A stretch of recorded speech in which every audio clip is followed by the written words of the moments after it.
This has to be BS. We love you more than heaven, our son. We love you more than land. Our beloved home is soon to be gone forever.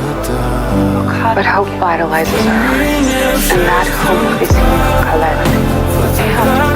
We have searched the universe for a home where you can do the most good and live out Krypton's truth.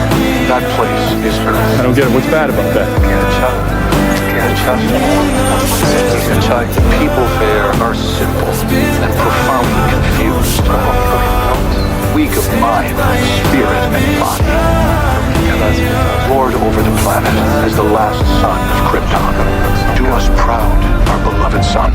Rule without mercy.